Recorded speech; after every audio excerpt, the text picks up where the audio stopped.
Alors, les chiffres pour le SAS, du coup, 36.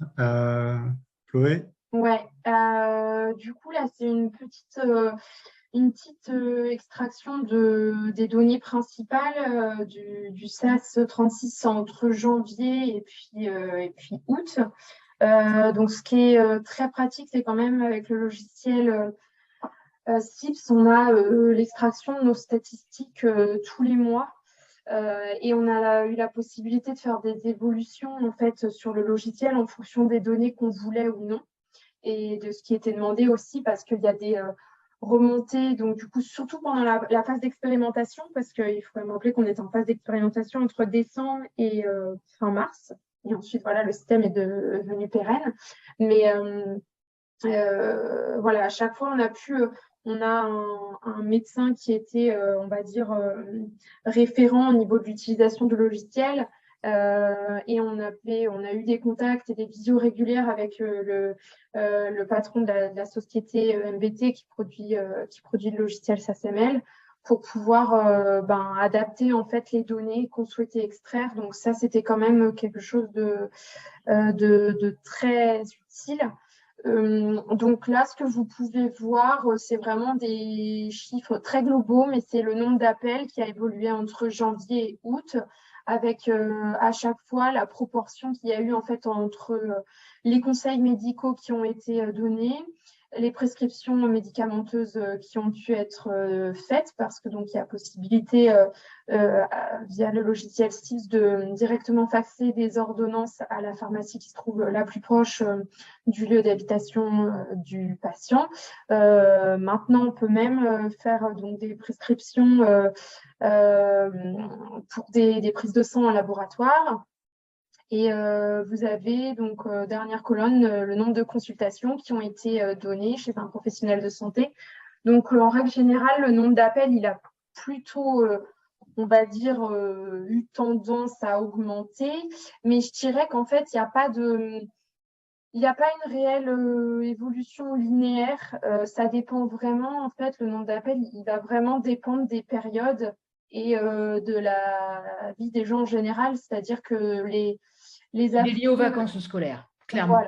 c'est ça. Clairement, Clairement, on le voit. on voit qu'on a du mal à se faire remplacer, hein, c'est la traduction de ça. Hein. C'est Totalement. là, bon, il y a eu un effet nouveauté en décembre, clairement. Hein, c'est lié à la pub, enfin à la communication que le SAS existait, où Ouais. là, ça a fait appel d'air, ça c'est certain. Moyennant quoi, on s'est retrouvé avec des journées très très difficiles dans les vacances de décembre. Hein. Après, les choses se sont stabilisées, mais on voit bien que les vacances de printemps, on les voit passer là.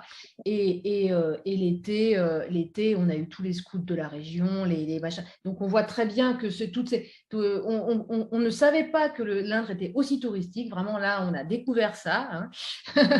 Et c'est vrai que globalement, voilà. Et on sait que dans ces cas-là, les médecins traitants ne sont vraiment pas là. Hein. Donc, c'est tout à fait logique. Oui, voilà, c'est ça. Et là, on voit bien avec juillet et août. Hein. Alors après, dans tous les cas, peu importe les mois, enfin, ce qu'on peut constater, c'est que c'est assez constant dans la répartition derrière du traitement de l'appel. Il y a à peu près, et c'est là que la régulation prend tout son sens, c'est qu'il y a quand même un filtre qui est fait grâce à la régulation et qu'en fait, il n'y a pas une explosion non plus en besoin de consultation qui fait que derrière, les effecteurs ne pourraient plus suivre. Du coup, en fait, il y a 40% des appels qui vont donner suite uniquement à un conseil médical, à peu près une dizaine de pourcents de prescriptions médicamenteuses, et puis il y a 40% environ de besoins qui sont orientés vers une consultation chez un professionnel. Donc, du coup, il y a vraiment un tri déjà qui est fait par le régulateur et c'est ce qui a permis en fait que, après le docteur Philippe va revenir dessus, on a mis en place une organisation territoriale grâce à chaque CPTS au niveau de l'effection. Mais la régulation elle permet vraiment de ne pas faire exploser ce besoin en consultation.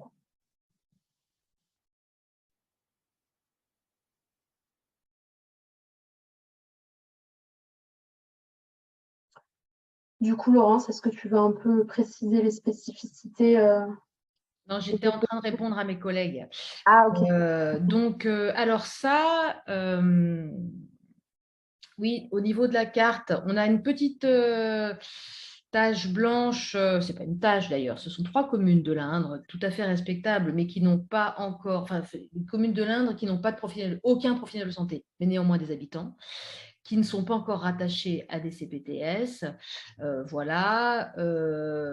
Mais sinon, le territoire d'Issoudun en haut à gauche, Alors, à droite, qui est dans un cheminement par rapport à ça. Cela dit, avec un professionnel qui s'investit pour l'effection déjà, un centre de santé qui est en cours de réflexion sur sa participation aux soins non programmés.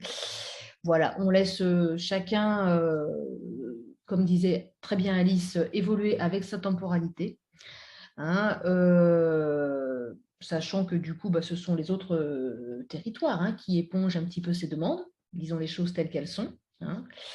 Et du coup, en général, les territoires, on va dire ruraux, c'est-à-dire tout sauf Châteauroux & Co., ont plutôt, dès le départ, opté sur un système d'astreinte du soir pour pouvoir proposer des consultations d'effection à l'image de ce que Bois-Chaux-Nord avait déjà mis en place auparavant, qui convient plutôt bien comme système à ce type de territoire. Pour nous, bien évidemment, ce n'était pas suffisant.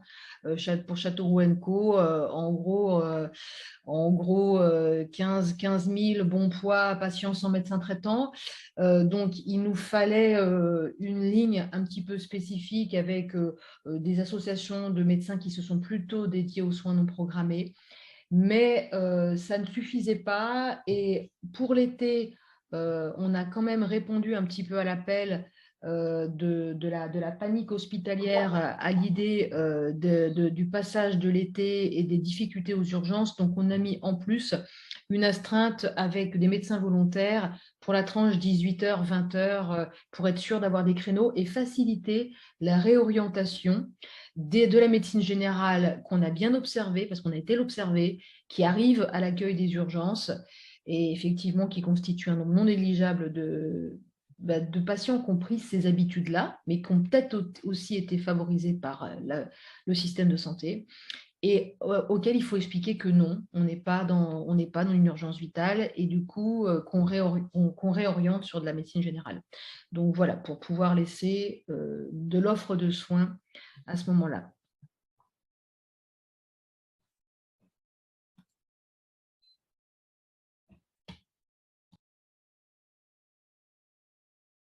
Alors, pour le... Alice, tu veux le... Non, vas-y, je t'en prie. Pour le SAS 37, donc on a fait le choix d'un numéro unique qui est conservé avec le SAMU. Donc le patient appelle toujours le 15 et il y a un premier décroché qui est fait par une assistante de régulation médicale de niveau 1 qui va orienter l'appel soit vers l'aide médicale d'urgence, c'est-à-dire le SAMU, soit vers la filière ambulatoire, c'est-à-dire des soins non programmés. L'arme de niveau 1 va passer l'appel à l'arme de niveau 2 s'il y a une situation complexe et si ça relève de l'aide médicale d'urgence, qui va ensuite travailler avec un médecin régulateur hospitalier.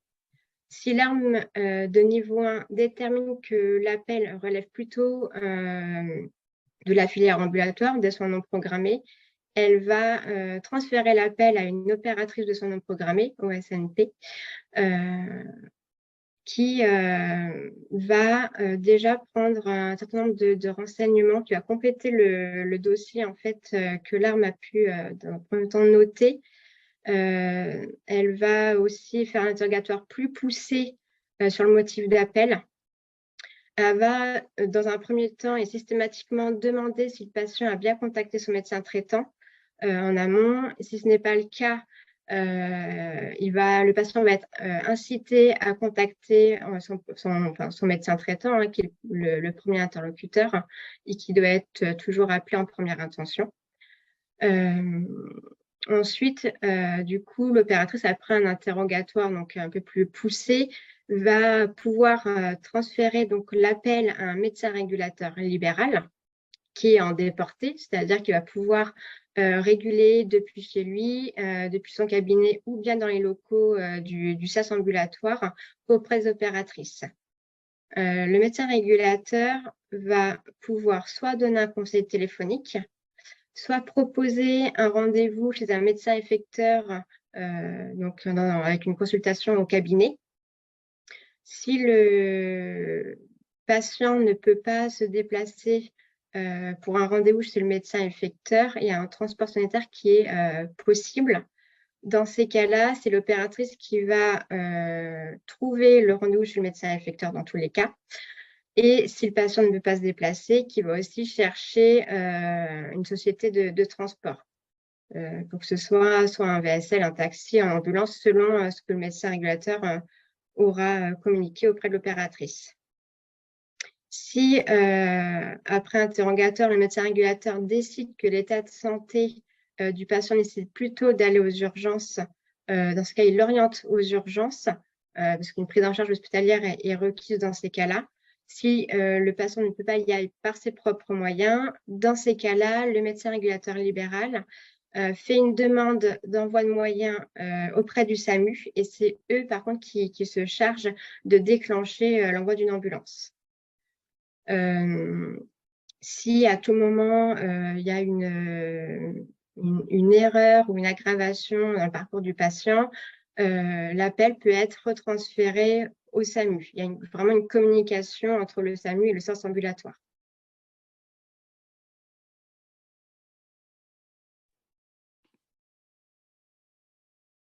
Peut-être juste faire des petits ajouts. Donc, je n'ai pas dit tout à l'heure, hein, mais les opératrices sont dans des locaux indépendants du SAMU. Donc, le SAS ambulatoire loue des locaux à acheter des ordis.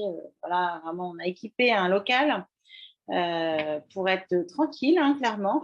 Voilà, pour être sûr que le SAMU ne met pas la main sur les opératrices. On a, alors, Alix disait, on a fait le choix d'un numéro unique. En fait, dans la négociation avec le SAMU, on a décidé de céder à leur désir très fort d'avoir un numéro unique parce qu'on a essayé de faire la liste de nos lignes rouges et des choses qu'on voulait vraiment voir appliquées. Et finalement, ce numéro unique, on s'est dit que c'était peut-être moins important à obtenir que de faire de la régule en délocalisé ou des choses comme ça. Voilà, donc ça a été une décision, mais dans un cadre global, en fait, mais comme toute négociation. On n'a pas fait de communication du tout, même maintenant, en fait. Hein, on n'a toujours pas fait de communication grand public. Ça, c'est quelque chose qu'on a réussi à obtenir de l'ARS parce qu'on n'a pas assez de régulateurs. Donc, du coup, c'est un peu compliqué de faire de la com s'il y a beaucoup d'augmentation d'appels. Donc, pour l'instant, les appels transférés ne sont que les appels qui arrivent au 15. Les gens appellent le 15 et après, on leur dit on vous passe une opératrice, mais pour eux, ils n'ont pas forcément le détail qu'ils vont dans d'autres locaux. Et en fait, ils s'en foutent un peu parce que ce qui compte, c'est qu'ils puissent avoir une réponse. Donc, finalement, qui donne la réponse, dans quels locaux, par quel numéro de téléphone, dans notre système, ça n'a pas trop d'importance.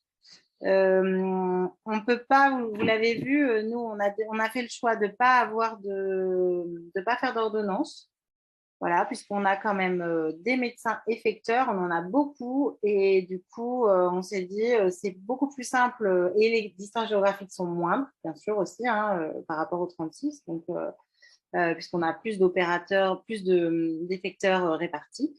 Et donc, du coup, on a fait le choix de, s'il y a besoin d'une prescription, biologie ou examen complémentaire ou médicament, que ce soit le médecin effecteur qui puisse la faire. On s'est dit que c'était plus simple à gérer. Voilà, la régulation des appels, elle se fait, tous les appels sont régulés en temps réel ou en temps différé.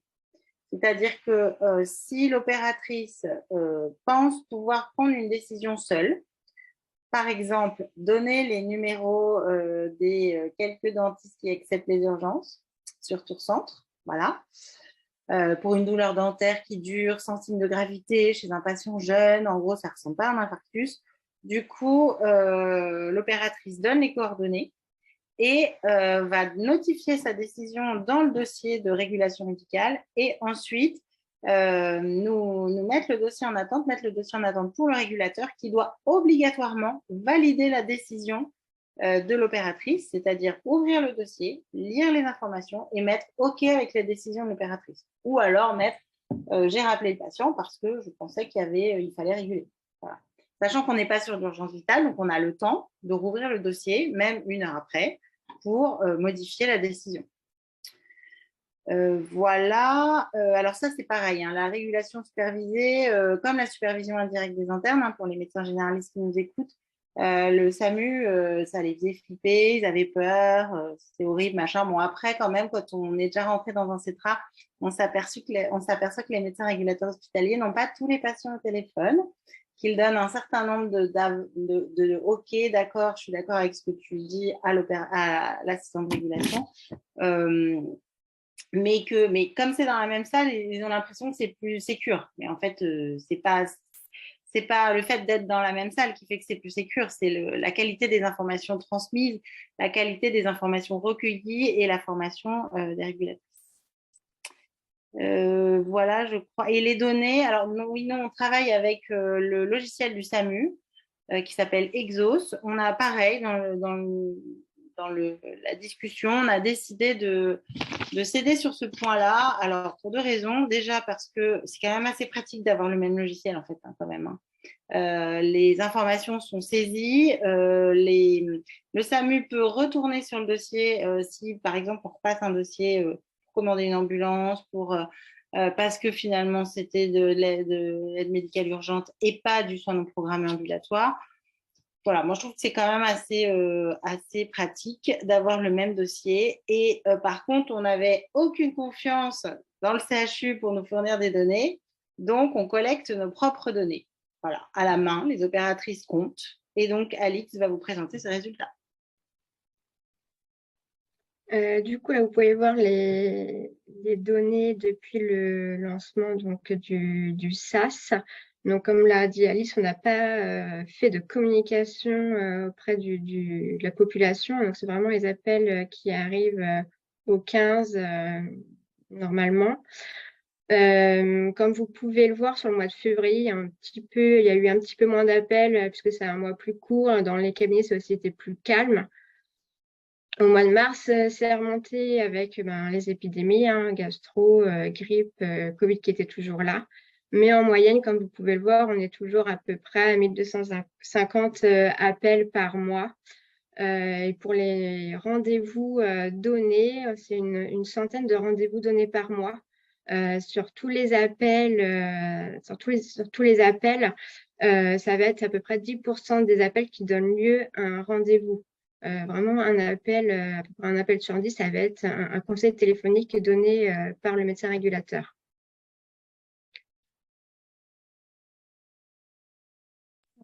J'avoue que ça me surprend, ça, parce que c'est vrai que nous, on a par exemple une grande cohérence entre le nombre de conseils de prescription téléphonique et de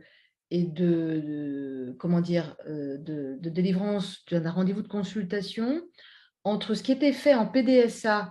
Je pense que Didier pourra le confirmer ou pas. Enfin, en tout cas, c'est l'idée que moi, je m'en suis fait. Entre les chiffres de PDSA et les chiffres en horaire SAS. Hein. On essaye à peu près de gérer les mêmes situations. Je ne dis pas que tous les médecins régulateurs ont les mêmes attitudes, c'est faux. Hein, mais en tout cas, on essaye à peu près de gérer de la même façon le même type de situation. Et j'avoue, je ne peux ne pas comprendre comment vous faites pour avoir 90% de conseils. Je pense, Laurence, que c'est lié au fait qu'il y a plus de médecins disponibles en journée dans le 37 que dans le 36. Hein. Oui, mais 90% de conseils, ça veut dire que vous ne les utilisez pas, vos effecteurs. Alors, on les utilise très peu, effectivement. On a 130 effecteurs sur tout le département. Et finalement, on a peu d'effecteurs qui travaillent. Et ça ne les dérange pas trop. Hein. Je veux dire, ils sont plutôt contents de ne pas être sollicités. Ils ne bloquent pas de créneaux. On n'est pas sur des créneaux bloqués, donc du coup, c'est transparent. Enfin, c'est comment dire ça, il n'y a pas d'impact sur leur activité. Après, effectivement, on a quand même beaucoup de gens qui appellent alors qu'ils ont déjà un rendez-vous quelques heures après. Ah oui. Donc, ce n'est pas le même type d'appel, du coup. C'est pas la même population. C'est bizarre quand même, parce que… Non, c'est pas bizarre, je pense. On est sur une population très urbaine. On a beaucoup plus de patients de l'agglo qui appellent que des zones rurales. Dans les zones rurales, en fait, les gens, ils ont bénéficié d'années d'éducation par leur médecin généraliste. Je pense que c'est vraiment ça, c'est-à-dire que dans les zones rurales, c'est la galère depuis longtemps, aussi chez nous quand même, et donc ça fait des années qu'on leur a appris comment utiliser le système de soins et qu'ils savent qu'ils ne peuvent pas avoir une réponse comme ça. Alors que sur l'agglomération de Tours, on a SOS Médecins, alors qui est actuellement en grande perte de vitesse au niveau de l'offre de soins. Ils sont moins, ils font plus aucune visite sur l'agglo, ce qui pose énormément de problèmes. Et les médecins de l'agglo ont pris l'habitude depuis 30 ans de ne pas s'occuper de leurs soins non programmés.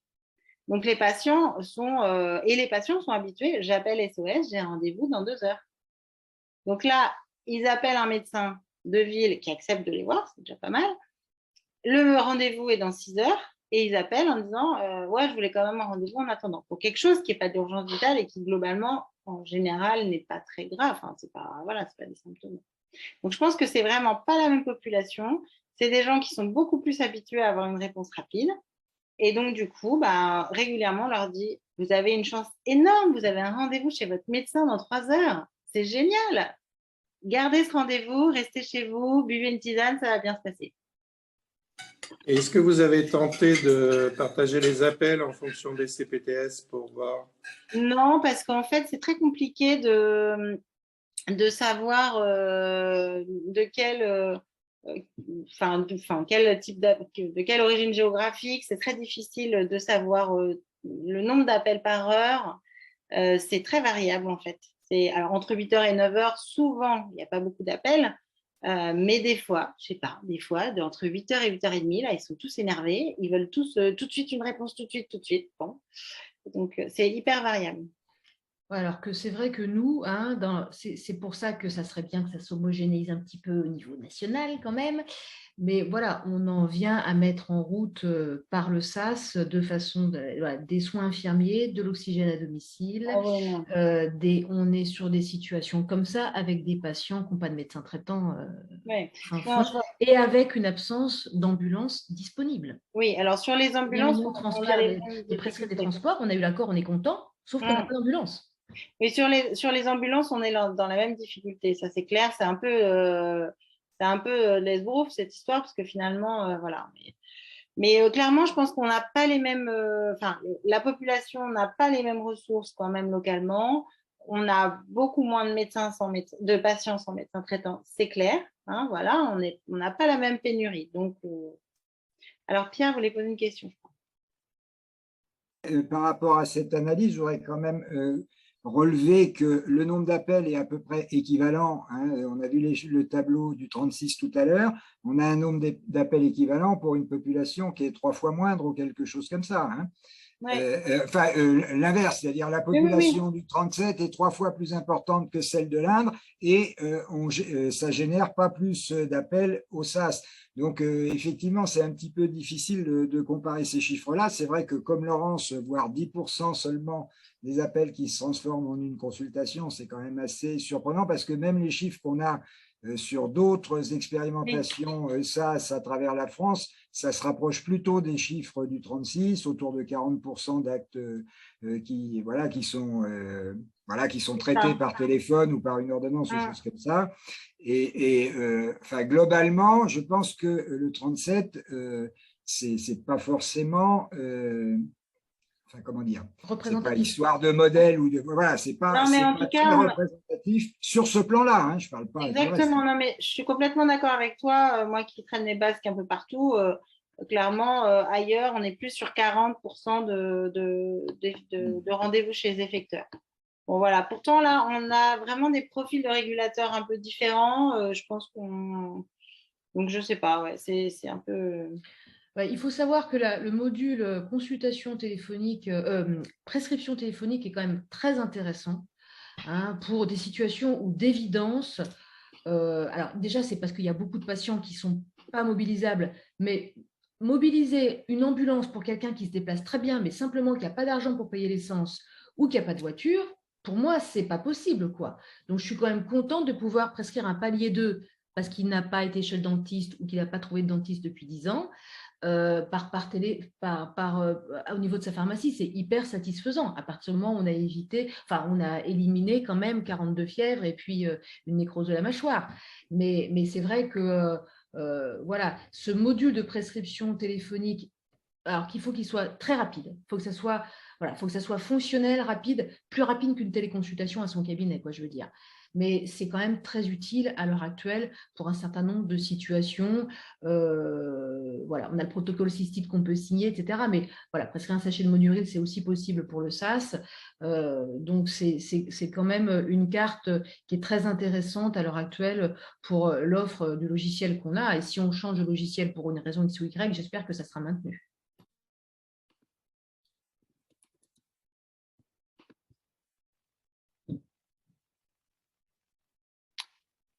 Après, peut-être juste rapidement, ça c'est la carte des effecteurs. C'est juste pour vous dire qu'on a démarré à 20 effecteurs hein, en décembre. Et au fur et à mesure, on a travaillé avec les CPTS pour que on ait une répartition géographique la meilleure possible. Alors là, peut-être qu'elle ne vous paraît pas la meilleure possible. En fait, aux endroits où il n'y a pas de rond, il n'y a pas trop de patients non plus, quoi. Donc voilà, c'est pas genre dans la pointe sud. De toute façon, il y a quand même peu de monde, hein, donc il y a peu de médecins aussi. Ils sont... C'est nous.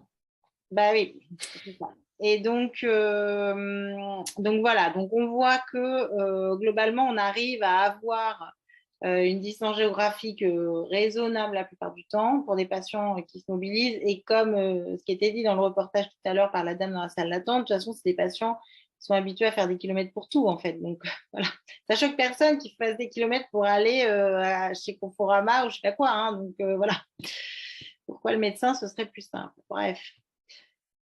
Voilà, alors diapo suivante. Donc là, je vais laisser Alix commenter enfin, c'est les coordonnatrices, je pense, non? Je sais pas. Oui. Chloé, tu veux commencer ou Allez. Oui, là, c'est plutôt sur les ressources humaines. Enfin, il y a aussi les médecins, mais donc en termes de temps de travail, moi, j'ai d'abord été sur un temps plein sur la période de lancement du SAS jusqu'à la fin de l'expérimentation, en fait. Donc, voilà, jusqu'à fin mars. Et ensuite, donc maintenant, j'occupe depuis avril un mi-temps en tant que congé de mission. Voilà. Et mon autre mi-temps est consacré à la coordination d'une des CPTS de l'Indre, le Bois-Chou Nord. Donc, c'est pour ça qu'on y reviendra après, mais on a adapté un petit peu le poste d'une des opératrices de soins non programmés en poste d'aide d'opératrice administrative. Donc, on a recruté comme dans le 37, on a commencé avec 4 opératrices de soins non programmés, mais on s'est vite rendu compte que pour des questions d'organisation, de planning et tout simplement de congés, on avait besoin de 5 opératrices et puis voilà, même dans les périodes un peu intenses des vacances, etc., c'est important. Et donc, on a une opératrice, donc on a des opératrices de soins non programmés qui travaillent sur un modèle hebdomadaire, en fait, sur du 35 heures, mais alors avec des horaires 3 journées de 10 heures, donc soit du 8h, 19h, soit du 9h, 20h, parce qu'il faut que ça couvre la tranche horaire totale d'ouverture du SAS qui est de 8h du matin à 20h le soir.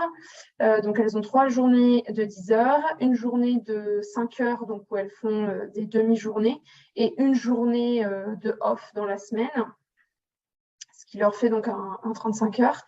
Et on a donc un roulement avec une opératrice par semaine qui est en poste administratif, comme on l'a appelé, et qui se charge en fait un petit peu du secrétariat du SAS, donc d'être en contact avec les médecins régulateurs, les médecins effecteurs pour s'assurer qu'ils vont bien prendre leur plage de régulation ou d'effection le lendemain, assurer les changements d'emploi du temps chez les médecins, s'occuper de tout ce qui est résolution de soucis techniques avec les équipes techniques de CIPS, voilà, de gérer les évolutions dans les process, d'être en contact privilégié avec moi. Du coup, c'est vrai que j'échange avec l'interlocutrice qui est en administratif, la semaine où elle est à ce poste.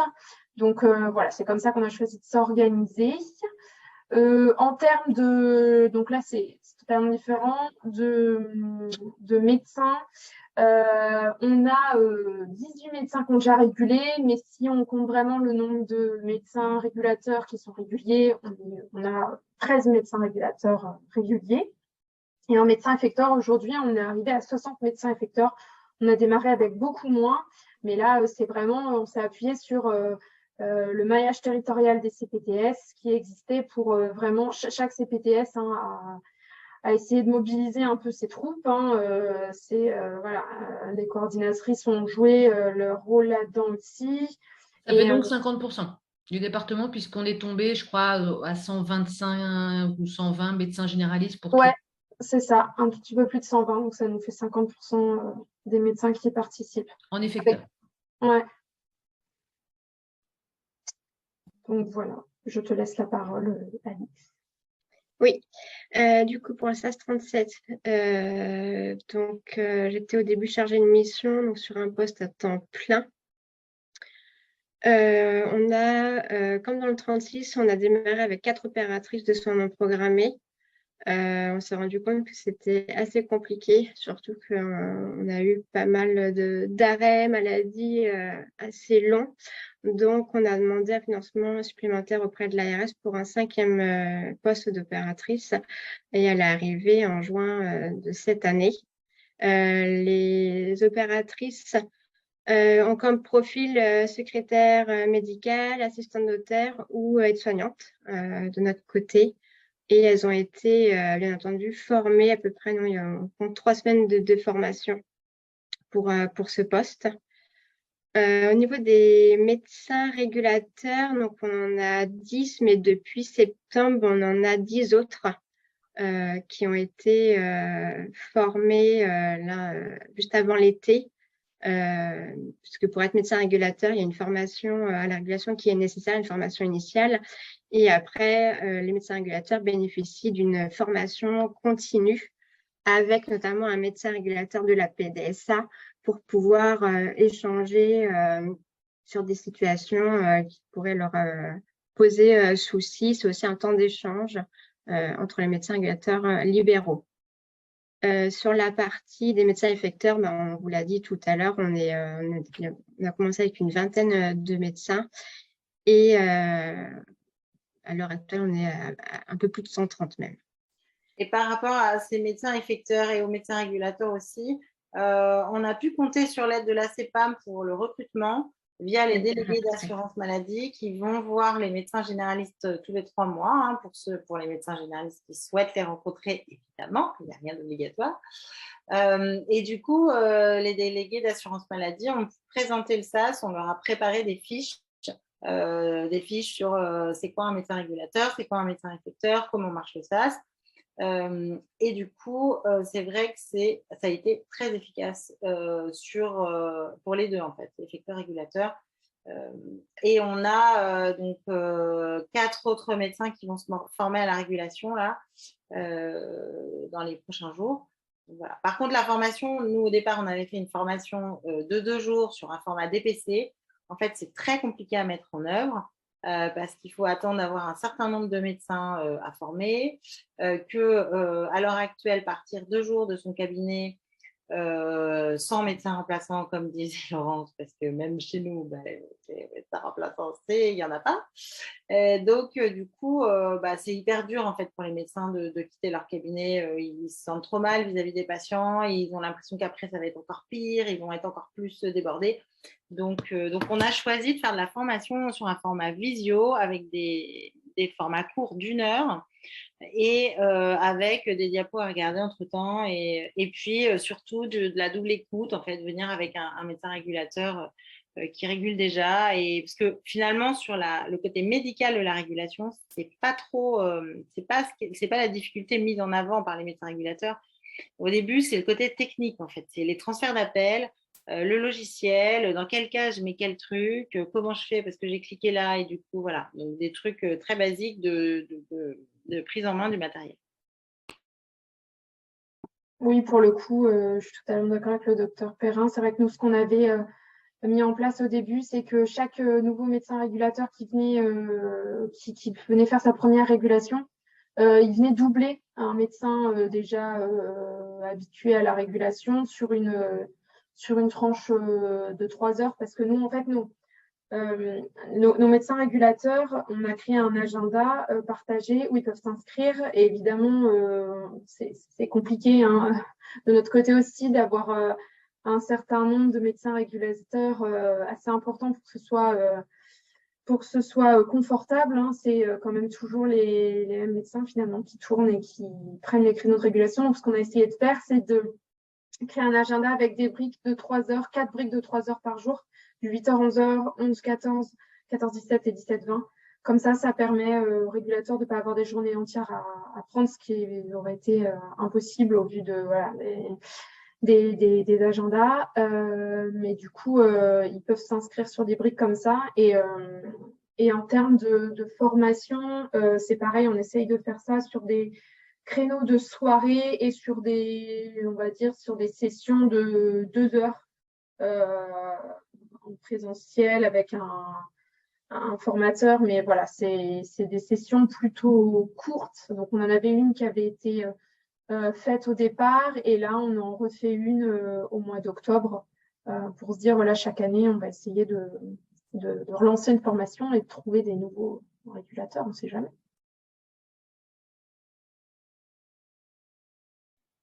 Par rapport à ce que tu viens de dire, Alice, sur la formation un petit peu, enfin pas light, mais sur un modèle différent, c'est des médecins qui se forment à la régulation uniquement pour exercer dans le cadre du SAS soins non programmés, ou est-ce que leur formation les rend aussi compatibles avec la PDSA?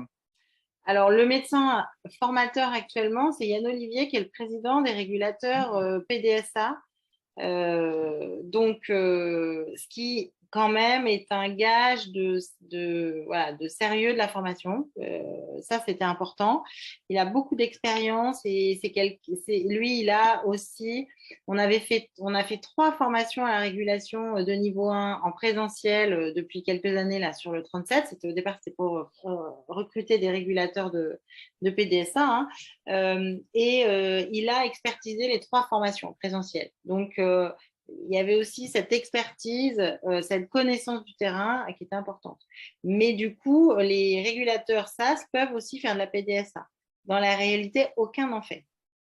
Parce que ce qui les séduit dans le SAS, c'est d'être libre, peinard.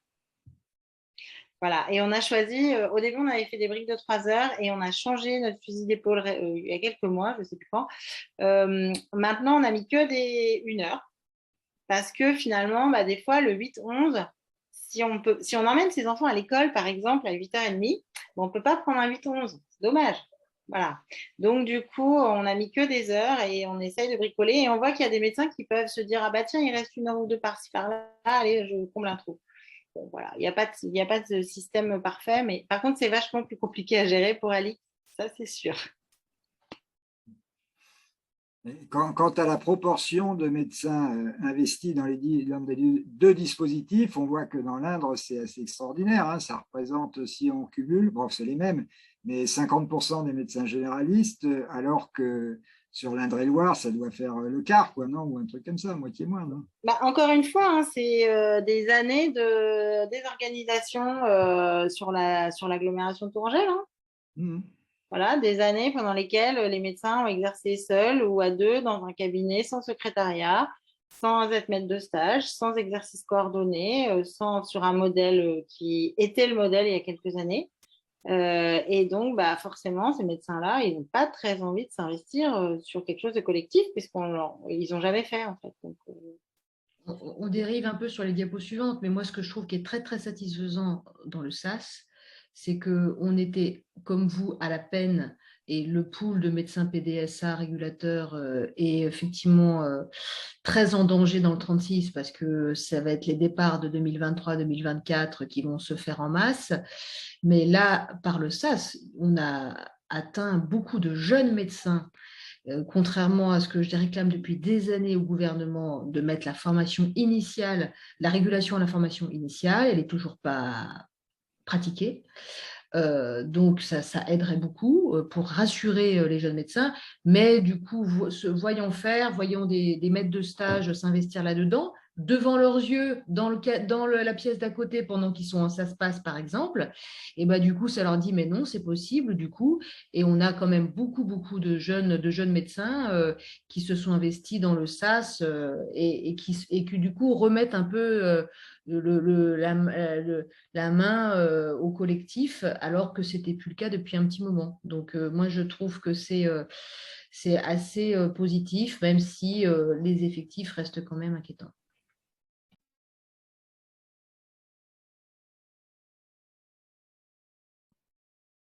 Les points forts, donc on va peut-être pas passer beaucoup de temps dessus. En fait, c'est des choses qu'on a déjà dit, je pense, de nos deux côtés. Nous, si on fait un bilan des points forts dans le 36, il y a en effet le logiciel. Alors certes, c'est pas le même logiciel que SAMU, donc ça a aussi son désavantage du fait que forcément, il n'y a pas d'interopérabilité. J'ai vu que c'était passé dans les questions. Donc, du coup, il y a un besoin de ressaisie des informations par l'opératrice de soins non programmés, qui sont des informations que le patient a déjà données à l'assistante de régulation médicale. Donc, on va dire qu'il y a une petite perte de temps. Et ça, c'est vrai que ça a été un des points bloquants. Je sais, quand il y a eu les discussions au début, avant même que le projet se mette en place, mais ce logiciel de régulation, il est quand même extrêmement intuitif, facile d'utilisation, et puis voilà, on peut l'utiliser en délocalisé, on a nos propres statistiques, on a réussi à faire évoluer l'outil en fonction des besoins qu'on avait, et donc voilà, on a pu demander à extraire les chiffres par CPTS, on a pu demander à avoir un listing de familles de pathologies pour que les médecins qui le souhaitent puissent classer les appels en fonction du type de pathologie. On a voilà, la durée des appels des opératrices. Enfin, on peut avoir plein de choses personnalisables. Ensuite, dans les autres points forts, donc c'est l'organisation territoriale avec le fonctionnement en inter-CPTS qui a vraiment aidé en fait à mettre en place les systèmes d'astreinte dans les différents CPTS. On a peu, enfin, je pense que là-dessus, peut-être que le docteur Lyon ou le docteur Philippe pourront témoigner, mais c'est vrai qu'il y a peu de médecins, mais il y a vraiment une forte dynamique entre les médecins du territoire. On a notamment quatre médecins porteurs qui ont quand même été moteurs dans la mise en place du projet. D'autres points forts, donc qui est plutôt au niveau des ressources humaines, la formation initiale des opératrices. Et en effet, à préciser qu'une opératrice de soins non programmés, je pense que c'est important de constituer une équipe qui est assez hétérogène et pas forcément uniquement se baser sur des expériences de secrétaire médical, même si ça aide énormément, mais voilà, des personnes qui ont travaillé dans le médico-social, qui ont des expériences différentes. En fait, c'est un poste qui est quand même qui est pas le même. qu'une secrétaire médicale. Et du coup, avoir des éléments différents au sein de l'équipe, ça met vachement de... Enfin voilà, c'est un peu plus. Et puis nous, évidemment, le coup de pouce du financement par le conseil départemental qui nous a permis de financer les actes d'effection, les plus 15 € par acte par soins programmés en effection, donc qui nous a permis de démarrer. Voilà. Ouais, sur le 37, rapidement, donc les points positifs, donc c'est les CPTS qui ont l'outil sur la main sur l'outil SAS ambulatoire, 37, voilà, ça c'est vraiment important d'un point de vue politique et cette organisation d'exercice coordonné de CPTS, il y a quand même un aspect politique et de pouvoir important. Donc la téléphonie et le logiciel de régulation accessible de partout pour la régulation des portées, il faut quand même avoir un bon débit internet, hein. C'est quand même voilà, c'est quand même la petite limite. Par exemple, moi je peux pas réguler de mon cabinet sur mon ordi portable parce que en Wi-Fi ça passe pas. Voilà. Le rôle des CPTS pour le recrutement des médecins régulateurs effecteurs, effectivement, j'ai dit tout à l'heure les délégués d'assurance maladie, mais on a aussi communiqué via les CPTS pour transmettre les fiches sur les missions des régulateurs et des effecteurs. Et puis, certaines CPTS qui voulaient continuer à avoir une organisation de la CPTS pour les soins non programmés. Voilà, bon, ça s'articule avec le SAS, mais quand même, globalement, c'est quand même les opératrices qui appellent les médecins pour trouver des rendez-vous. C'est quand même plus simple. Donc, les opératrices, elles ont été formées par l'équipe projet au départ. On a enregistré pas mal de vidéos lors de la première formation.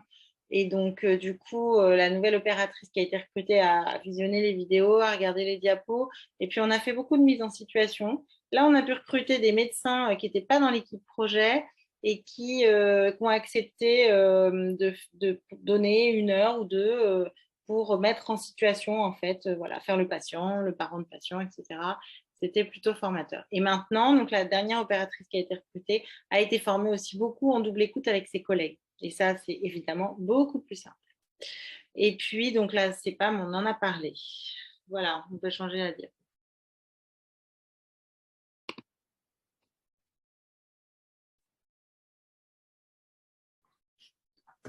Ça, c'était juste pour rappeler ce qui a été un petit peu dit avant, hein, l'importance du comité de suivi, le lien avec l'hôpital et puis les différents groupes de travail qui ont été mis en place en amont du projet ou pendant le projet et après le projet, parce qu'il y a des groupes de travail qui continuent.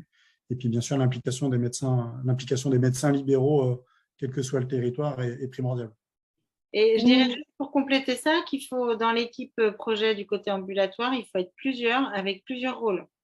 Et du coup, pouvoir intervenir à différents moments, voilà, les gentils, les méchants, celui qui râle tout le temps, celui qui est un peu consensuel, voilà, la directrice ou la chargée de mission qui, bien sûr, ne peut pas donner d'avis politique puisqu'elle n'est que salariée et qui, du coup, n'a pas à prendre position dans une réunion. Il faut vraiment utiliser tous ces atouts, éviter de donner des réponses sous le coup de l'émotion pendant une réunion et réfléchir aux implications.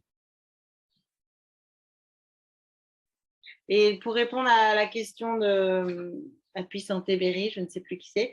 En fait, il y a dans l'équipe projet, enfin dans le conseil d'administration de l'association, il y a 2 paramédicaux, enfin il y a un pharmacien et une infirmière, pardon, mais qui n'ont pas vraiment, ne se sont pas emparés du projet en fait. Ils ont participé à quelques réunions et puis après, voilà, ils ont arrêté de venir. Moi, je trouve que c'est dommage parce que le patient au domicile, il est pris en charge, notamment pour les patients âgés, hein, il est pris en charge par différents professionnels, mais on voit bien que enfin, eux, ils avaient une attente au départ d'avoir une réponse dans des situations où le médecin traitant n'était pas là, en nous disant que c'était très prévalent, en fait, que c'était très fréquent, qu'ils étaient souvent embêtés. Bon, finalement, après analyse de nos données, on a peu souvent, même rarement, même pratiquement jamais, un pharmacien ou une infirmière qui nous appelle pour un patient. C'est vraiment, ça n'arrive pratiquement jamais.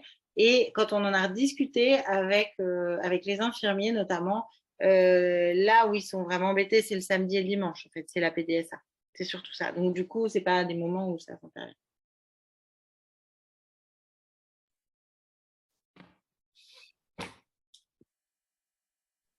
Du coup, docteur Philippe, je vous laisse parler du quotidien avec, en complément, le docteur Perrin, des fonctions du médecin régulateur et du médecin affecteur. Oui, alors du coup, c'était pour faire un peu une synthèse sur, en gros, qu'est-ce qui est dans la vie d'un médecin régulateur de SAS à l'heure actuelle, à moduler plus ou moins avec effectivement les fonctionnements du 37. Donc, du coup, déjà, un médecin régulateur, effectivement, il se prépare un petit peu à sa fonction, mais globalement, c'est de la médecine générale. Hein, il s'appuie sur ses connaissances et ses compétences de médecine générale, mais ça le rassure d'aller être tutoré sur une ou deux plages avant, de faire une formation avant, mais qui n'est pas du tout officielle. Hein, il n'y a pas d'obligation par rapport à ça. Hein, et il n'y a pas de législation. Et puis, effectivement, après, avec cette expérience, ce pool de médecins régulateurs, ce qui va être intéressant et ce vers quoi on va évoluer, c'est aussi une espèce de groupe de pairs pour pouvoir faire des analyses de pratiques, de situations problématiques entre médecins régulateurs qui sont dans cette fonction, ne serait-ce que pour aussi, quand on est dans la position du régulateur, pouvoir penser à des appuis. Hein, je pense effectivement au DAC, effectivement, je pense au XAPA, dans certaines situations, bref, de pouvoir avoir la connaissance du territoire justement pour des situations complexes de patients sans médecin traitant.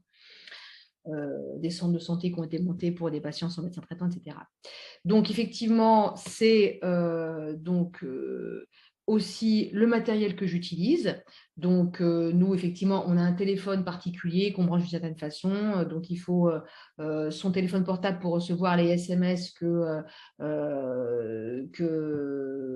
effectivement, non, ça, c'est plutôt l'effecteur. Mais bon, mon PC portable pour pouvoir réguler d'où je veux. Voilà. Du coup, mon planning, comment je choisis mes briques? Bah, effectivement, les médecins très occupés par plein de réunions ou très occupés par sa patientèle, etc. Bah, bref, tous les médecins. Donc, c'est bien de pouvoir programmer ses briques à l'avance.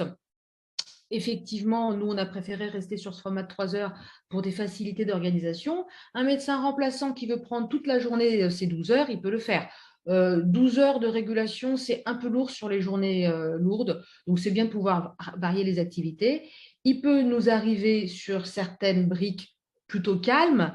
Hein. C'est vrai que la brique du lundi matin, ce n'est pas la même que la brique du jeudi midi, par exemple. Hein. Donc, mais il peut nous arriver de faire quelques consultations dans nos cabinets en même temps qu'on est régulateur. Hein. Ça, c'est tout à fait possible. Parce qu'effectivement, il n'y a jamais d'urgence à la minute à prendre, à rappeler un patient de soins non programmés.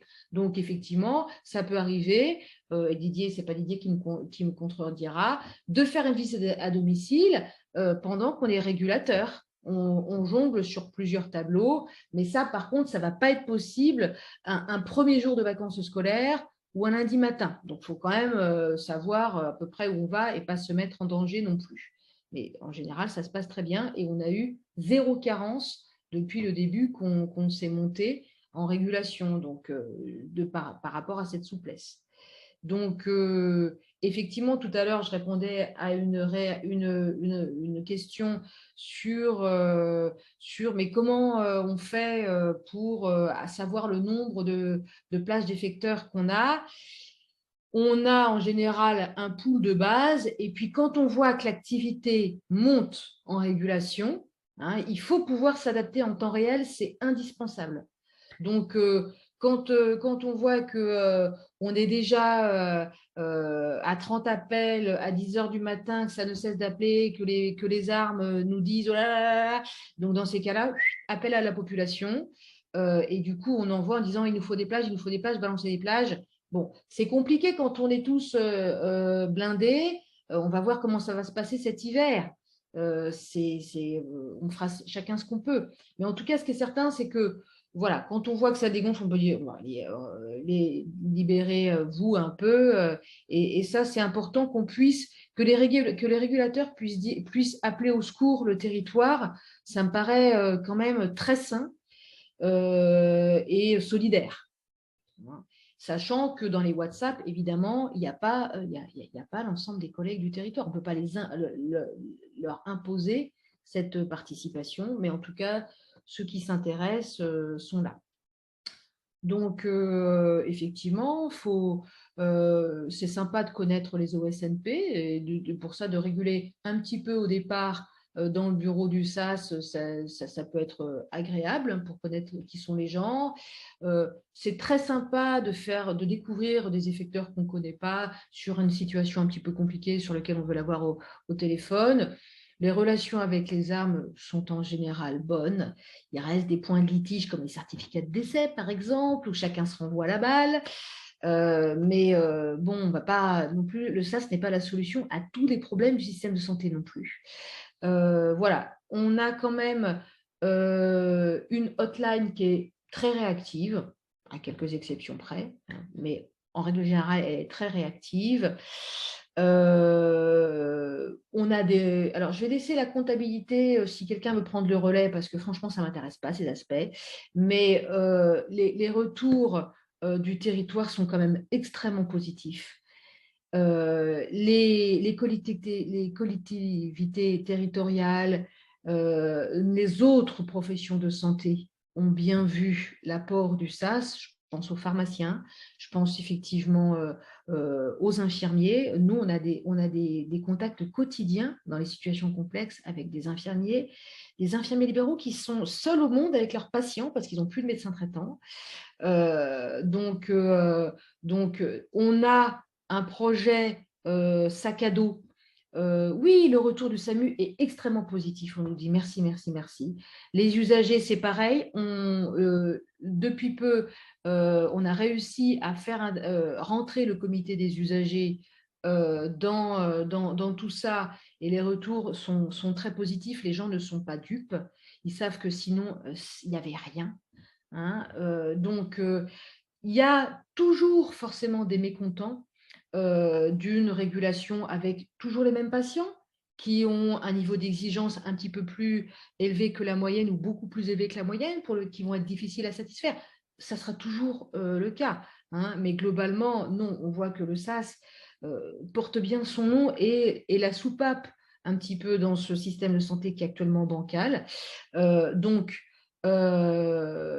en tout cas, nous, on a un projet avec les infirmiers, un projet de télémédecine où éventuellement les infirmiers libéraux volontaires pourront aller être l'oreille, l'œil pour aller voir un patient difficilement mobilisable dans ce contexte de difficulté de trouver une ambulance aussi. Donc, on tient à garder le lien avec les infirmiers, avec les pharmaciens qui sont très contents quand même de pouvoir effectivement recevoir facilement des ordonnances dans une situation dans laquelle le patient n'a pas de solution simple. Avec les dentistes, il faut vraiment qu'on travaille à la problématique des soins non programmés, mais ça dépasse le champ du SAS.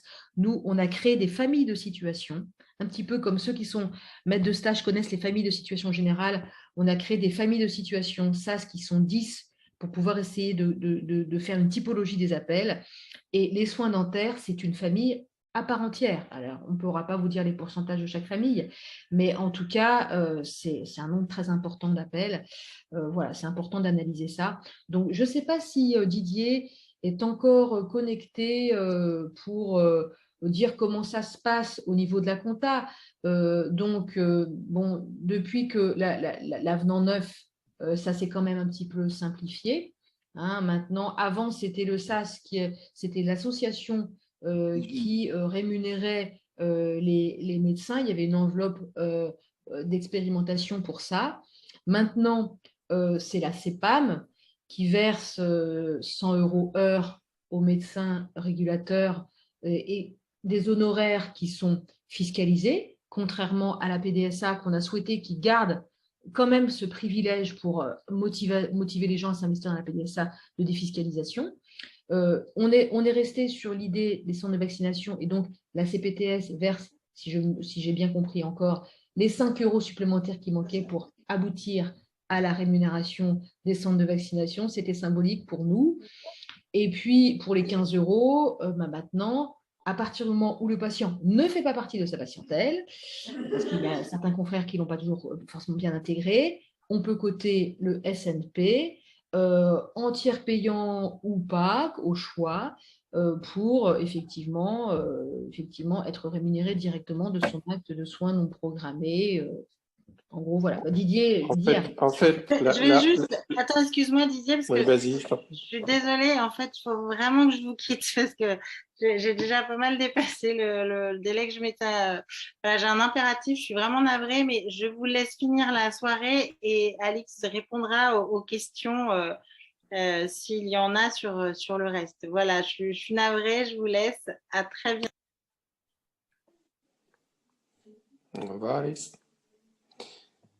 Oui, donc pour la rémunération, en fait, les choses, depuis l'arrivée de François Braun, se sont, j'ai envie de dire, normalisées, parce qu'au début, il fallait annoncer aux confrères qu'ils allaient faire des actes et qui seraient rémunérés 1 an plus tard sur la base de l'avenant 9.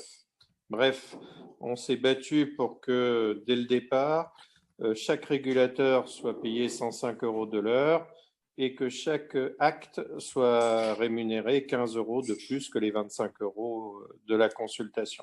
Ce qui nécessitait une comptabilité, ce qui nécessitait effectivement d'avoir les crédits qui ont été initiés par le conseil départemental avec une somme de 45 000 €, soutenue par l'ARS derrière. Et depuis le 1er juillet, la CEPAM règle à la fois 100 € de régulation et on tarifie au cabinet SNP 15 € sur lesquels donc les gens payent 40 € mais sont remboursés de 40 € ou on fait un tiers payant pour diminuer la facture aux gens.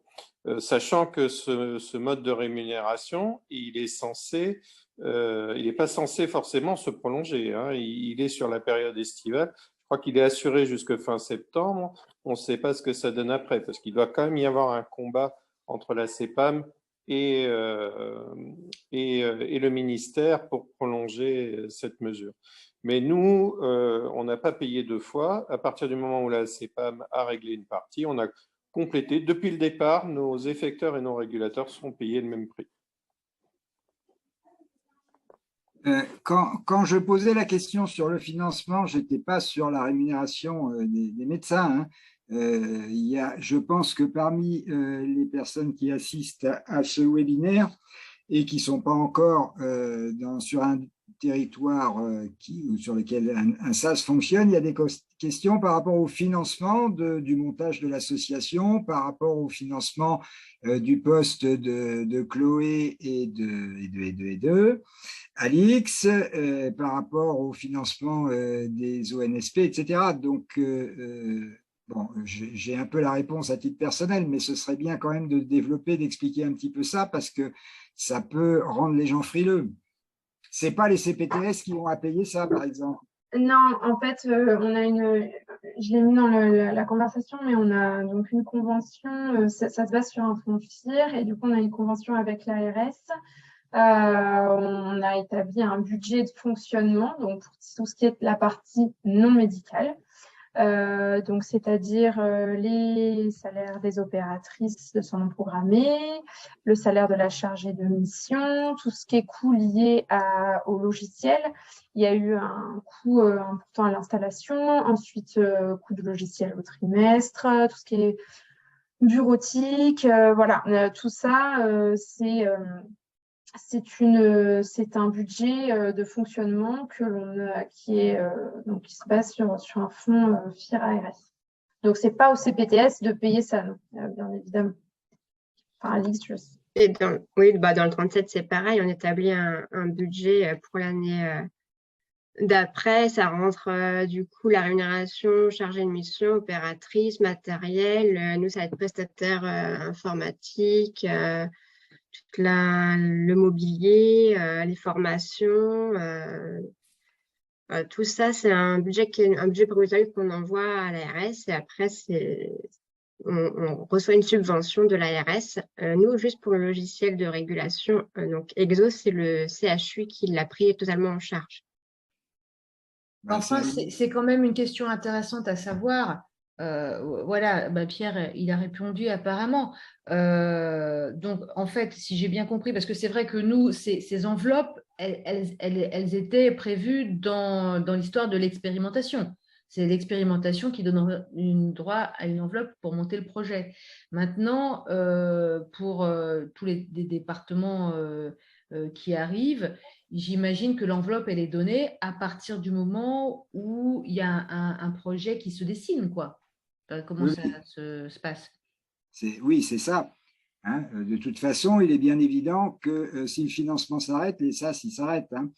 Donc, vu la volonté gouvernementale, il n'est pas question de couper les vivres à un SAS qui fonctionne et il n'est pas question non plus de ne pas financer les futurs SAS.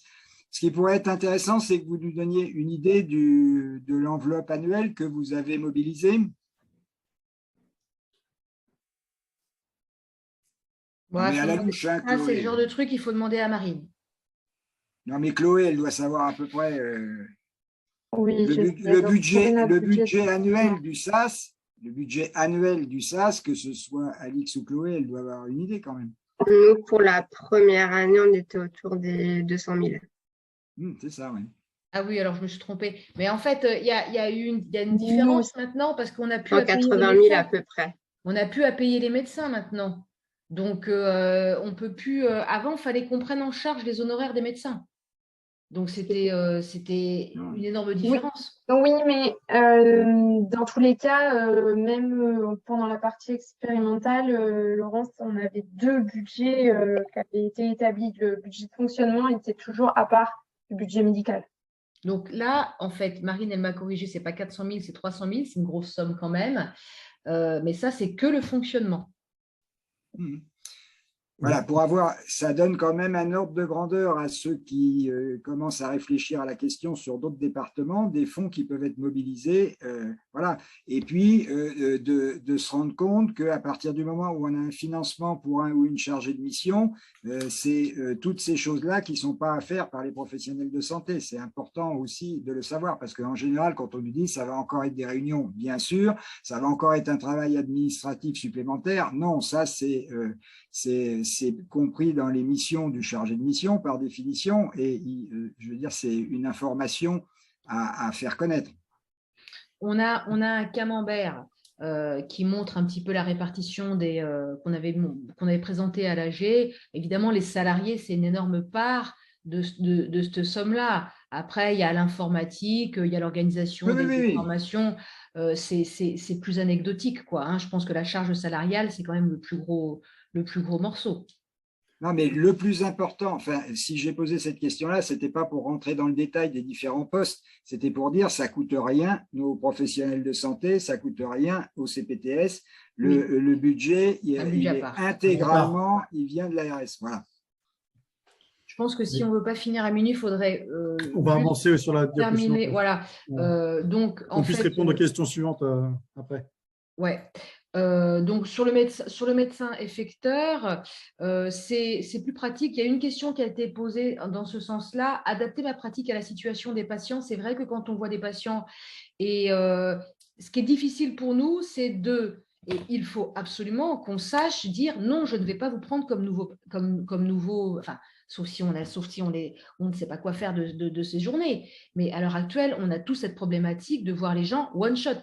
Donc, ça veut dire que notre pratique, il faut qu'on anticipe quand même, il faut qu'on fasse des prescriptions qui sont quand même adaptées, avec des renouvellements par exemple, sur des gens pour pas qu'ils rappellent le lendemain matin pour la même problématique, quoi. Donc, il faut essayer de voir un petit peu, adapter sa pratique, qu'on soit régulateur ou effecteur.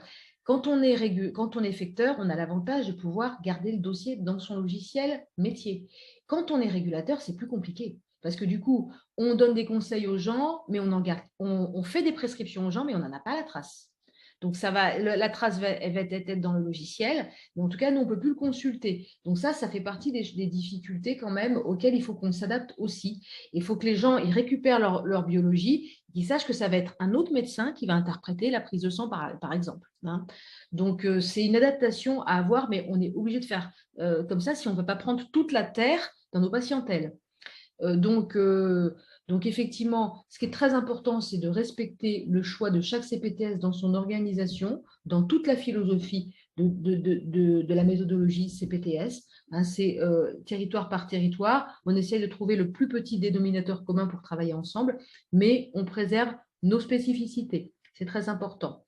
Donc, quand on est effecteur, on a un logiciel pour inscrire nos plages pour nous, et on a aussi un logiciel quand on a un système d'astreinte pour savoir qui est d'astreinte tel jour. Ce sont des logiciels très simples d'utilisation. C'est bien d'échanger avec ses collègues sur un groupe de discussion pour nos difficultés. Ça, c'est très important. Donc, le téléphone portable sert à recevoir de la part du régulateur automatiquement. Dès que le régulateur clique sur le choix « je veux tel médecin et je propose tel médecin à patient, il est OK, d'accord », clac, c'est parti. Et l'effecteur reçoit un SMS sur son téléphone comme quoi « Tartampion a rendez-vous à telle heure aujourd'hui ». On essaye d'éviter de prendre des rendez-vous le lendemain ou l'après-lendemain parce qu'un problème du SAS, c'est quand même le nombre de lapins. De rendez-vous non honorés, malgré nos explications pour des gens qui ne comprennent pas forcément très bien, etc. Évidemment, comme en PDSA, le nombre de rendez-vous non honorés est quand même plus important que nos patients qui savent très bien que s'ils se conduisent comme ça à répétition, ne resteront pas très longtemps nos patients. Donc, il y a aussi quand même une différence dans la motivation. Hein. Et c'est comme ça. Il faut pouvoir l'accepter sans trop péter les plombs. Et donc, malgré tout, on fait des consultations qui sont très justifiées dans l'immense majorité des cas. Et donc, voilà, la comptabilité de l'effecteur, on l'a déjà traité et je pense que le PowerPoint doit être terminé. Nous, juste pour le SAS 37, sur la partie médecin effecteur, il n'y a pas d'agenda avec le logiciel de régulation. En fait, les médecins effecteurs, soit les opératrices prennent rendez-vous via un agenda partagé. Elles ont notamment des comptes d'adressage avec Doctolib en ce moment, ou alors elles appellent directement les secrétaires des médecins effecteurs parce qu'ils se sont déclarés comme médecins effecteurs du SAS. Voilà, il n'y a pas d'agenda spécifiquement avec des créneaux donnés, vu que c'est 2 heures un tournant programmé par semaine pour le SAS et pour leur patientèle. Ouais.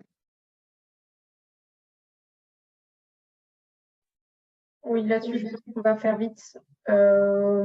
Tu veux, Alix, Oui, du coup, chargé de mission, il y a une grosse partie, en tout cas pour moi, sur la gestion des ressources humaines, le planning des opératrices, le recrutement. Il avait aussi un rôle de manager auprès de l'équipe. Il y a toute une gestion administrative, logistique, technique. Comme on a aussi des bureaux à part, tout ce qui s'ensuit, hein, des soucis de bureau, de choses et d'autres. Le show qu'il n'y a plus, par exemple. Voilà, c'est des choses comme ça qu'il faut gérer au quotidien. Dans l'accompagnement des médecins effecteurs et régulateurs, c'est toutes les démarches qu'il faut qu'ils fassent avant, notamment pour les médecins régulateurs. Nous, il faut quand même qu'ils remplissent un petit document pour créer leur accès au logiciel de régulation, avoir l'application de téléphonie, il faut qu'ils soient appelés par notre prestataire informatique. Donc, c'est la chargée de mission qui s'occupe de tout ça. Il y a aussi une partie comptabilité qui est importante aussi sur le SAS. Chloé, si tu veux rajouter aussi compléter. Moi, je dirais que oui, donc il y a toute une partie ressources humaines. Après, c'est vraiment au début mise en place dispositif, faire être vraiment le point d'ancrage entre le monde libéral et hospitalier, bien essayer de rester la balle entre les deux, je dirais. Voilà, donc continuer à organiser des groupes de travail, suivre le dispositif, remonter les indicateurs. Et puis ensuite, être un interlocuteur des partenaires, des différentes ressources du territoire, s'il y a des présentations du SAS à faire.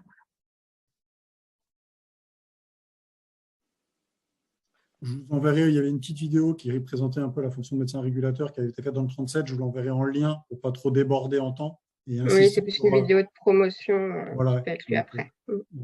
Elle est intéressante la question sur la plateforme nationale parce que c'est un point de blocage important puisqu'on a nos outils et tout, sur lequel dans le 36 on ne lâche pas puisque on veut, un des grands principes, c'est la transparence pour le médecin, aucune charge supplémentaire. L'OSNP administrative est là pour mettre les créneaux que le médecin propose s'il ne veut pas se connecter à nos outils. Du coup, c'est remonté au national avec le soutien de la DTARS, d'une personne en particulier.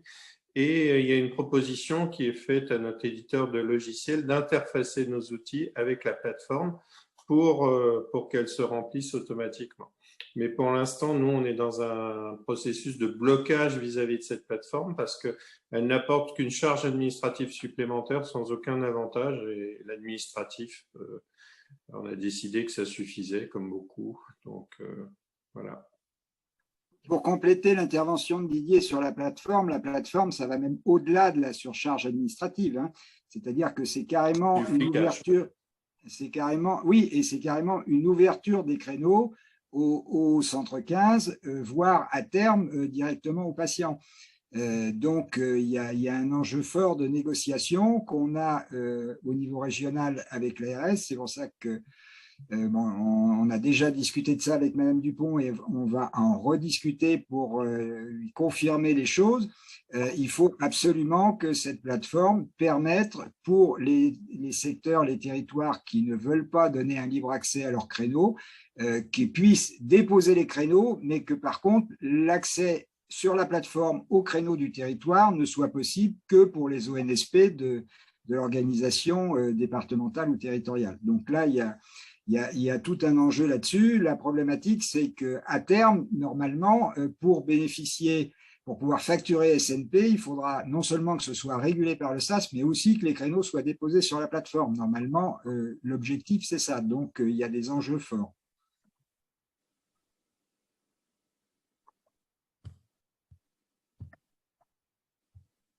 Là, je ne sais pas si vous voulez compléter ou commenter, mais globalement, c'est les grands points de vigilance qui ont déjà été évoqués pendant les différents échanges jusqu'à maintenant. La précision sur la plateforme nationale qui a été évoquée. Alix, tu peux peut-être parler justement, toi, pour le 37, parce que vous commencez à l'utiliser un petit peu dans le 37, avoir un petit retour là-dessus. Oui, tous les médecins effecteurs qui souhaitent participer au SAS en tant que médecin effecteur, du coup, pour avoir le forfait structure, soit sur la plateforme, soit inscrits sur la plateforme. Soit ils inscrivent manuellement leur créneau, soit leur créneau qu'ils ont déjà ouvert dans leur propre agenda, ouvert au public ou aux professionnels de santé remonte. Alors, ce n'est pas encore très opérationnel. Hein, pour le moment, ça fait une charge supplémentaire pour les opératrices. Voilà, moi, j'incite tous les médecins à s'inscrire sur la plateforme pour avoir ce forfait structure. Il n'y a pas de frein des médecins effecteurs, en tout cas. Après, côté aux opératrices, ce n'est pas encore tout à fait opérationnel. Il y a certains éditeurs qui sont plus avancés que d'autres sur la plateforme aussi. Et il faut, si les médecins ne souhaitent pas aussi que leur créneau remonte sur la plateforme, ils peuvent refuser et les mettre manuellement sur la plateforme. Ils mettent 2 heures de soins non programmés, sachant qu'on essaie de leur dire de les mettre au plus proche de leur créneau d'urgence de soins non programmés, sachant que quand l'opératrice appelle, par exemple, la secrétaire, sur la plateforme, il peut être écrit que c'est de midi à midi 15, alors que ça va être plutôt à 15 heures, parce que les médecins essayent toujours de prendre un rendez-vous, de prendre un patient qui vient du SAS entre 2 rendez-vous ou sur leur plage de soins non programmés s'ils ont encore de la place. Voilà un petit peu pour le 37 et au niveau de la plateforme.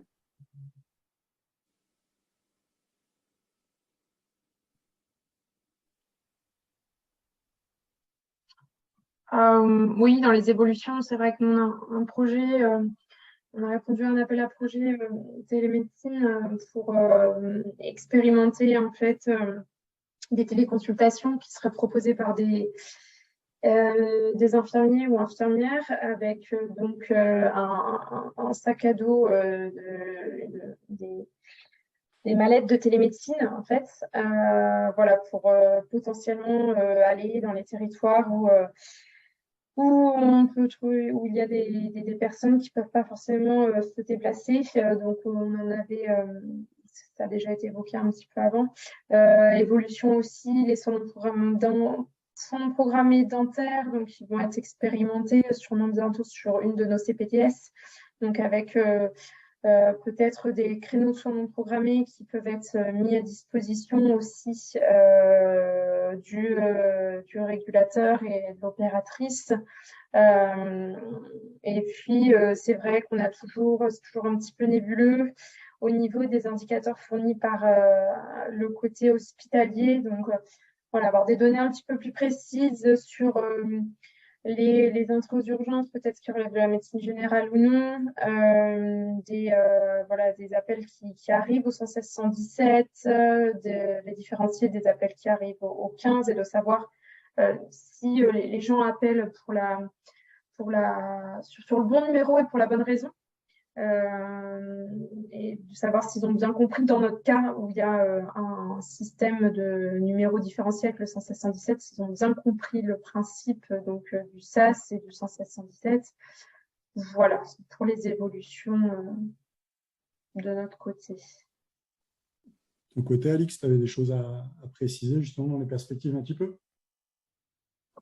Là, par rapport au rapport Braun, des mesures qui ont été mises en place cet été, il y a les transports des patients de leur domicile à un cabinet des médecins infecteurs qui a été mis en place. Après, on est en cours de discussion sur est-ce que c'est intéressant ou non pour les médecins régulateurs d'engager une IDE qui puisse aller au domicile du patient lié avec la téléconsultation. C'est en cours de discussion. Enfin, on va essayer de faire des formulaires et sonder un petit peu les médecins régulateurs et effecteurs sur ça. Les soins non programmés dentaires, bon, c'est un sujet à part et assez important puisqu'on a énormément d'appels pour les douleurs dentaires. Malheureusement, on n'a pas de solution, pas vraiment de solution à donner aux patients. C'est un sujet aussi, mais pas, en tout cas, qui n'est pas prévu là dans les prochains mois pour le SAS-37. D'accord, merci.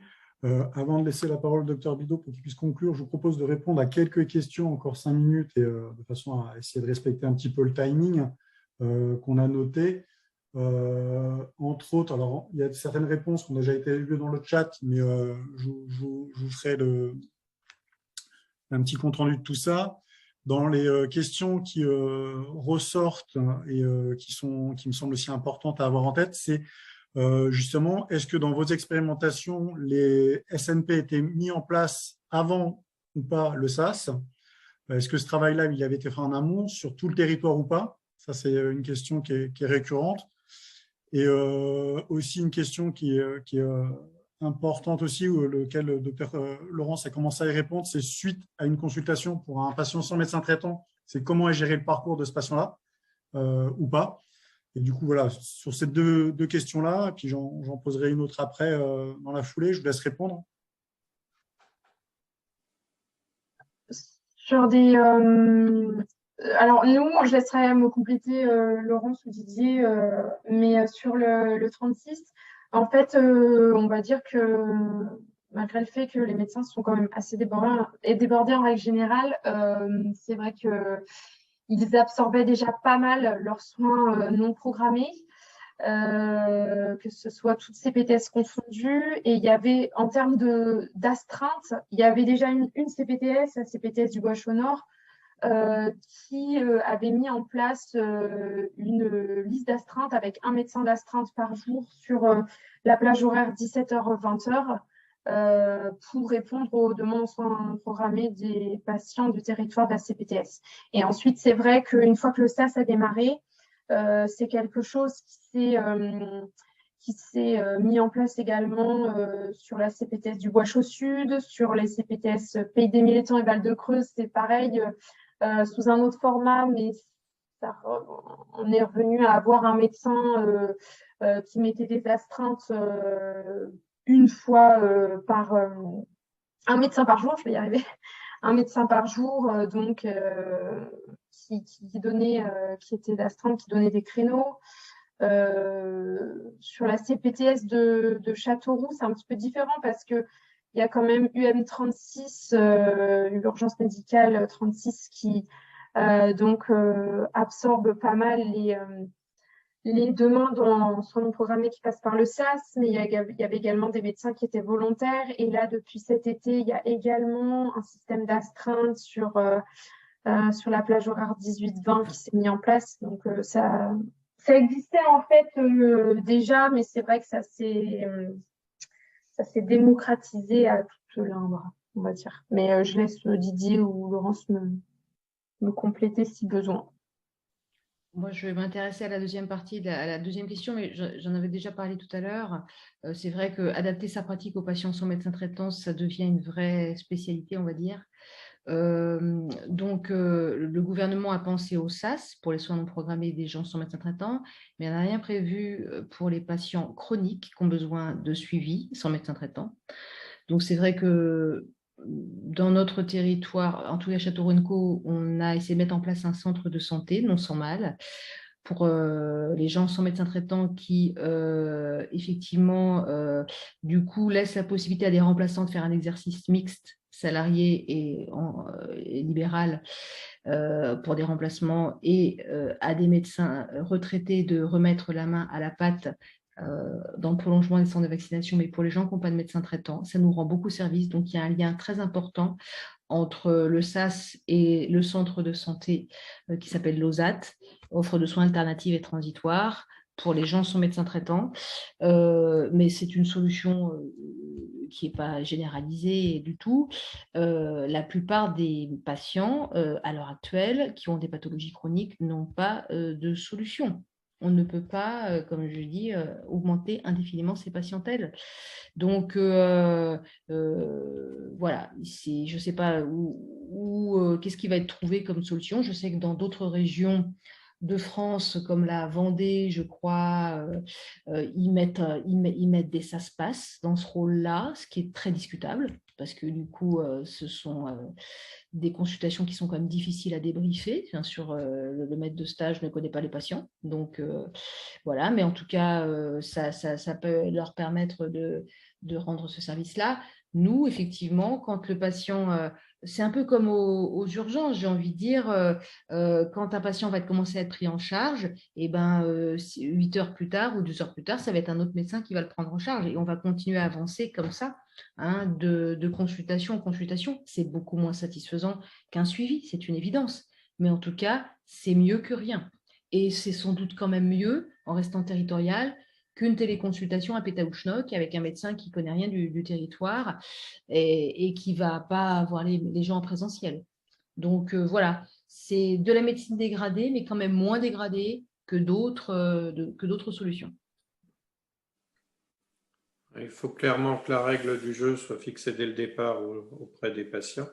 Ils sont au courant que le SAS n'est pas la réponse à la recherche de médecins traitants. Ça, c'est une première chose. Et effectivement, la possibilité de prescrire une prise de sang, c'est quelque chose déjà de très récent. Et puis, c'est pas quelque chose qu'on va faire de manière régulière.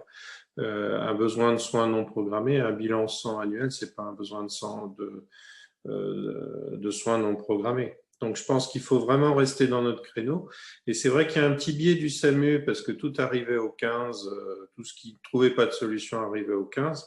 Et là, on a quand même une petite dérive, je trouve, sur le SAS, que quand le 15 n'a pas de solution et que ce n'est pas de l'urgence vitale, c'est balancé au SAS sans chercher à savoir si on a les moyens de gérer ou pas, en particulier des moyens logistiques d'ambulance, de VSL, etc. Ce qu'on n'a pas, puisqu'une fois sur deux, on n'aboutit pas hein, quand on recherche un VSL pour transporter les personnes. Okay, merci. Alix, tu voulais compléter quelque chose ou pas spécialement? Non, pas spécialement. Et la première question qui avait été posée, c'était sur… Je l'ai perdu en fait. La première question, c'est est-ce que les projets étaient vraiment superposables ou pas, et les différences d'un département à l'autre. Mais je pense qu'il y a eu pas mal d'éléments de réponse, entre autres autour de des territoires, la population qui était différente, et il y a eu pas mal de choses qui ont été répondues. Une des Je questions… voulais juste revenir du coup sur les soins non programmés. Il y avait des CPTS qui étaient déjà organisés pour répondre aux demandes de soins non programmés. Ouais. Et puis on le voit encore aujourd'hui puisqu'on a peu d'appels provenant de ces CPTS. Hein, c'est surtout sur l'agglo, comme l'avait dit Alice. Et le SAS, c'est quand même une offre supplémentaire aux organisations qui sont déjà organisées sur les territoires déjà existantes en fait. Mmh. Moi, je pense que quand même le message à retenir, c'est que ça apporte quelque chose. Hein. On ne savait pas trop où on allait. On a eu beaucoup de freins, on a eu beaucoup de difficultés dans ce montage, il ne faut pas se leurrer, mais que clairement, dans la façon dont le système de soins est foutu à l'heure actuelle en soins primaires, le SAS apporte quelque chose à la population. Et en fait, pour les médecins, moi, je faisais partie des médecins qui souffraient de la situation de mon territoire en voyant énormément de patients qui n'avaient pas de solution de soins. Et c'est toujours difficile hein, de dire non à plein de gens qui sont en demande. Et certes, ça ne résout pas tous les problèmes, on l'aura bien compris, mais en tout cas, ça remet un peu de sens et ça remet un petit peu les choses en place, justement en participant aussi à remettre les urgences dans leur cœur de métier, l'ambulatoire dans son cœur de métier, et de retrouver, enfin, on est loin d'avoir retrouvé du sens hein, dans plein de domaines, mais bon, ça peut faire partie des choses qui permettent aux médecins, et en particulier aux jeunes, de retrouver un sens du collectif, qui permet de lever un petit peu la tête du guidon par rapport à leur cabinet. Et moi, si c'était à refaire, malgré toutes les difficultés que ça nous a posées, je le referais sans problème. Merci. Je ne vais pas reposer d'autres questions. Je vous enverrai des réponses et des compléments de réponses avec le compte-rendu, etc. Ça sera plus simple parce que je vois le temps qui passe. Je vais laisser la parole au docteur Bidot pour qu'il puisse nous faire une conclusion en bonne et due forme. Alors, je ne sais pas si ce sera en bonne et due forme. D'abord, merci à tous ceux et celles qui sont venus témoigner de leurs expériences et expérimentations. Merci beaucoup à vous toutes et tous. Merci aussi à ceux qui ont participé, parce qu'il y a quand même eu une participation pas négligeable, une 50aine de personnes. C'est quand même à l'échelle des professionnels de santé de la région, c'est quand même significatif. Bon, juste pour rebondir très rapidement sur certains commentaires et échanges qui ont lieu à la fin, il faut savoir qu'au niveau de l'URPS médecin, on va débuter des échanges avec l'URPS kiné justement sur la réflexion par rapport à l'accès direct au kiné, et en particulier dans le cadre de la réponse aux demandes de soins non programmés sur des pathologies protocolisées qu'on connaît bien parce qu'il y a déjà des protocoles, en particulier sur la lombalgie aiguë et l'entorse de cheville. Bon, ça c'est une information, mais je pense que l'ensemble des organisations de réponse aux demandes de soins non programmés et par conséquent des SAS auront sûrement à prendre dans ce qui va résulter de ces échanges et de ce travail en commun, premièrement. Deuxièmement, on voit aussi qu'il ne faut pas mélanger les choses, et que l'accès à un médecin traitant et la réponse aux demandes de soins non programmés, si on mélange ça, on fait capoter les organisations de réponse aux demandes de soins non programmés. Il ne faut pas tout mélanger. C'est d'autres leviers, c'est d'autres organisations, mais qui doivent aussi être mises en place. Bon, il faut profiter des assistants médicaux, des IPA, etc. Enfin, bon, il y a un ensemble de leviers à mobiliser. Ça doit être complémentaire, mais on ne prend pas en charge le suivi de pathologies chroniques dans les organisations de soins non programmés, parce que sinon, tout va se casser la figure. Ensuite, juste un petit commentaire par rapport à la régulation. On voit bien que ça peut devenir assez rapidement le point de rupture dans les organisations. Hein. On en a déjà discuté avec Didier à plusieurs reprises, etc. En particulier dans le 36, ça tient beaucoup parce qu'il y a un investissement fort et une mobilisation forte des médecins qui participent à la régulation, mais éventuellement, il ne suffirait de pas grand-chose pour que le château s'écroule. Et on le voit bien aussi dans le 37, où il a fallu quand même un certain temps pour avoir un effectif de régulateurs, alors qu'ils ont des médecins mobilisables, ce qui n'est pas forcément le cas dans d'autres territoires. Donc, quand on part de rien, former le nombre de régulateurs suffisant, ça peut demander un certain temps, enfin déjà les mobiliser et ensuite les former. Bon, ça c'était un point de vigilance. Et je suis d'accord avec ce qu'a dit bien sûr Laurence sur le fait que le SAS apporte quelque chose, mais on a bien vu là dans les échanges que ça apporte encore plus dans les territoires en difficulté qu'ailleurs.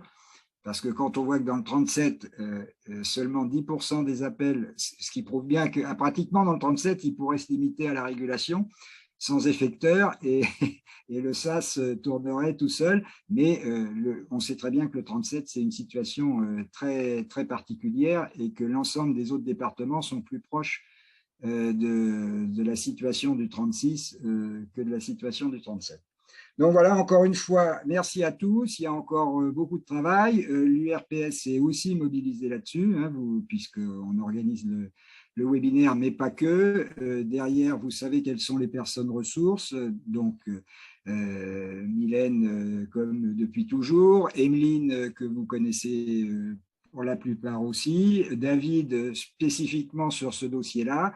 Et vous savez qu'on peut être en soutien sur les difficultés que vous pouvez avoir pour relayer les choses au niveau des instances régionales, l'ARS, voire directement le DG.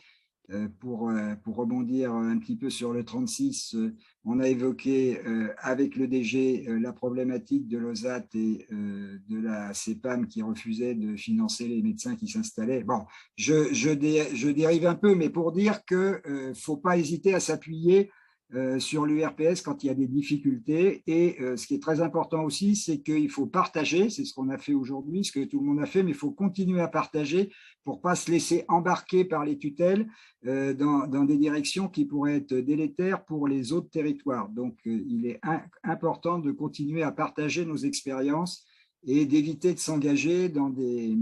Voilà, de se laisser embarquer par les tutelles. En particulier, là, sur la plateforme, il faut qu'on continue à échanger sur ce sujet-là parce qu'il y a une pression très forte, je ne sais plus qui l'a dit tout à l'heure, si c'était Didier ou Laurence, pour se laisser embarquer là-dedans. Il faut bien qu'on… on a vu qu'Alice, que Laurence, vous avez bien insisté, que Didier, sur le fait qu'il y a des choses sur lesquelles il ne faut pas transiger pour que nos organisations soient acceptées par les médecins, hein, c'est quand même la cheville ouvrière, et qu'il faut être vigilant par rapport à ça et pas se laisser embarquer sous prétexte qu'au niveau national, on a décidé telle et telle chose. Vous n'avez pas cédé sur l'outil de régulation. Dans le 37, ils n'ont pas cédé sur un certain nombre de points aussi, et ça s'est fait. Donc, il faut, dans certains cas, être ferme sur ces positions au bénéfice de l'ensemble des territoires et des médecins des territoires. Voilà, merci beaucoup et à bientôt. Bonne soirée, bon courage. Merci, bonne soirée à tout le monde. Bonne soirée. Bonne soirée à tous.